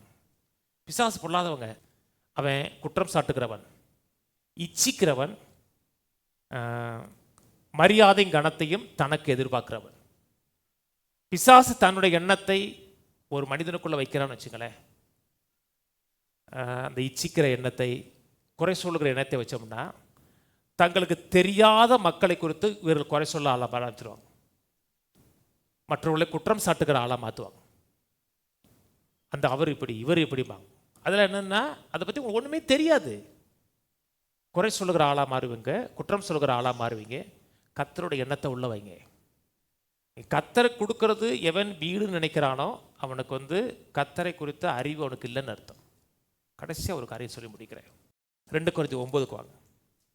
எவன் வேஸ்ட்டு நினைக்கிறானோ, தேவனை குறித்த, தேவனை கனப்படுத்துகிறதை குறித்த போதுமான அறிவு அவனுக்கு இல்லைன்னு அர்த்தம். 2 Corinthians 9:5 வாசிக்கிற, ஆகையால் வாக்குத்தத்தம் பண்ணப்பட்டிருக்கிற உங்கள் தான தர்மமானது லோபத்தனமாய் கொடுக்கப்பட்டதாயிராமல் உதாரத்துவமாய் கொடுக்கப்பட்டதாக இருக்கும்படியாக அதை ஆயத்தப்படுத்துகிறதுக்கு சகோதரரை ஏவி உங்களிடத்தில் முன்னதாக அனுப்புவது எனக்கு அவசியம் என்று காணப்பட்டது. சொல்றாரு, தான தர்மம் லோபத்தனமாய் கொடுக்காமல் உதாரத்துவமாக கொடுக்கணும். கொடுக்க வேணுமேங்கிற ஒரு கட்டாயத்தில் இல்லை, அன்பின் அடிப்படையில் கொடுக்கணுங்கிறாரு. பின்னும் நான் சொல்லுகிறது என்ன, சிறுக விதைக்கிறவன் சிறுக அறுப்பான், பெருக விதைக்கிறவன் பெருக அறுப்பான். அவனவன் விசனமாயும் அல்ல கட்டாயமாயும் அல்ல. எதை ஒரு காரியத்தை விசனமாக கொடுக்குறோமோ கட்டாயமாக கொடுக்குறோமோ அது கொடுக்குறதே கிடையாது. நான் ஏழு கொடுக்குறது கட்டாயம் நினச்சிங்கன்னா அது கொடுக்குறதே கிடையாது, அது ரிசல்ட் வராது. அவனவன் விசனமாயும் அல்ல கட்டாயமாயும் அல்ல, தன் மனதில் நிமித்தபடியே கொடுக்க கடவன், உற்சாகமாய் கொடுக்கிற இடத்துல தேவன். அது அதில் விசனம் இல்லை, கட்டாயம் இல்லை, வெறுப்பு இல்லை, கொடுத்தே ஆகணுமான்னு கிடையாது. அன்பின் அடிப்படையில் கொடுத்தா கர்த்தர் அவன் மேல் பிரியமாயிருக்கிறார். மேலும் நீங்கள் எல்லாவற்றிலும் எப்பொழுதும் சம்பூர்ணமுடையவர்களாகியும் சகலவித நற்கிரிகளும் பெருகுள்ளா இருக்க முடியாத தேவன் உங்களிடத்தில் சகலவித கிருபையும். அப்படி உதாரணமாக கொடுங்க, எல்லாவற்றிலும் சம்பூர்ணமாக இருப்பீங்க, குறைவில்லாமல் இருப்பீங்க, சகலவித கிருபை உங்கள் வாழ்க்கையில் பெருக செய்வார். அது கர்த்தருடைய நோக்கம். ஆனால் கொடுக்கும் பொழுது உலக மனுஷன் கொடுக்குற மாதிரி கொடுக்கக்கூடாது. கர்த்தர் கொடுக்கும்போது சரிதான், கர்த்தர் என்னை சுகமாக்குனார்னா நான் கர்த்தருக்கு 1 லட்சம் கொடுக்கலான் இருக்கேன். கர்த்தர் நீங்கள் 1 லட்சம் கொடுப்புக்குன்னு பார்க்க சிறுவையில் உங்களை சுகமாக்கிட்டார். நீங்கள் 1 லட்சம் கொடுக்குறக்கா சுகமாக்குறாரா? ஆனால் முன்கூட்டி பணம் சில பக்கம் சொல்ல பொருத்தனை செய்கிறாங்கிறாங்க. அது என்னன்னா, கர்த்தர் இது செய்வார் என்று விசுவாசித்து நன்றியோடு செய்வது. அதாவது அது அவங்க செய்ய வேண்டிய நன்றி, செலுத்த வேண்டிய நன்றியை முன்கூட்டி செய்வது. கர்த்தர் எனக்கு செய்வார்னு விசுவாசிக்கிறேன், கர்த்தரை நான் கனப்படுத்துகிறேன், செய்கிறதுக்கு முன்பாகவே நான் பெற்றுக்கொண்டேன் என்று கொடுக்கறது அது வேற. ஆனால் கொடுத்தா என்னை சுகமாக்கினா கொடுப்பேன், சுகமாக்கினா கொடுக்க மாட்டேன்னு நினச்சிங்கன்னா நீங்கள் கர்த்தர் கொடுக்கல, கர்த்தர்கிட்ட ட்ரேடிங் பண்ணுறீங்க. நீங்கள் இதை கொடுங்க, நான் அதை கொடுக்குறேன்.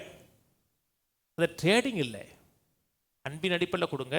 கர்த்தரை கனப்படுத்துவார், சகலவித கிருபையும் பெருக செய்ய வல்லவராக இருக்கிறார். கர்த்தரை உயர்த்துவார், பெருக செய்வார். எழுந்து நிற்போம். பிதாவே, துதிக்கிறோம், சோதரிக்கிறோம். நீர்கள் செய்திருக்க எல்லா விதமான கிருபைகளுக்காக, தயவுகளுக்காக நன்றி. இல்லை வாழ வைக்கிறேன், பெருக பண்ணுகிறேன். அனைவருக்கு நாங்கள் உதவியாக இருக்க நீர் விரும்புகிறேன். ஆனால் உம்முடைய குணாதிசயத்தில் உம்மை போல நாங்கள் இருக்க விரும்புகிறேன். கட்டாயத்தின் அடிப்படையில் அல்ல, விசனத்தின் அடிப்படையில் அல்ல, கடமையின் அடிப்படையில் அல்ல, அன்பின் அடிப்படையில் கொடுக்குறோம். இப்படி அன்பு எங்கள் இருதயத்தில் ஊட்டப்பட்டிருக்கிறபடினாலே உம்மை போல நாங்கள் செயல்பட விரும்புகிறோம். இப்படி அளவில்லாத கிருபை தயவு எங்கள் வாழ்க்கையில் உண்டாயிருக்கட்டும். கர்த்தருடைய நாமம் மட்டும் உயர்ந்திருக்கட்டும். எவ்வளவு பெரியவர் என்பதை குறித்த அறிவும் ஆச்சரியம் எங்களுக்கு உண்டாயிருக்கட்டும். உம்மை போல கொடுப்பதற்கு, உம்மை போல மற்றவர்களுக்கு உதவி செய்வதற்கு எங்கள் கரத்தை பலப்படுத்துவீராக. ஏராளமான செல்வத்தையும் கிருபையும் வளத்தையும் கொடுத்து எங்களை ஆசீர்வதிப்பீராக. கனமும் மகிமையும் துதி உமக்கு உண்டாயிருக்கட்டும். ஆசீர்வதியும் இயேசு நாமத்தில் பிதாவே, ஆமென். கர்த்தராகிய இயேசு கிறிஸ்துவுடைய கிருபையும் பிதாவாகிய தேவனுடைய அன்பும் பரிசுத்தாவின் ஐக்கியமும் நம் அனைவரோடு கூட இன்றைக்கும் என்றைக்கும் கிறிஸ்துவின் வருகை மட்டும் இருப்பதாக, ஆமென். கர்த்தரோடு ஆசீர்வதித்து எல்லா தீமைக்கு விலக்கி காக்க கடவர். கர்த்தர் தம்முடைய தயவுள்ள முகத்தை உங்களை பிரகாசிக்க பண்ணி உங்களுக்கு கிருபையாயிருக்க கடவர். கர்த்தர் தம்முடைய முகத்தை பிரசன்னமாக்கி சமாதான கட்டளையிட கடவர். கர்த்தரோட ஆசீர்வதித்து எல்லா தீமைக்கு விலக்கி நன்மையினாலும் கிருபையினாலும் முடிசூட்டி தேவைகளெல்லாம் சந்தித்து தேவைகளை சந்திக்கிற மக்களாக மாற்றி தீர்க்காயுசோடு 120 ஆண்டுகளுக்கு மேலாக வாழ வைப்பாராக. ஆமென், ஆமென்.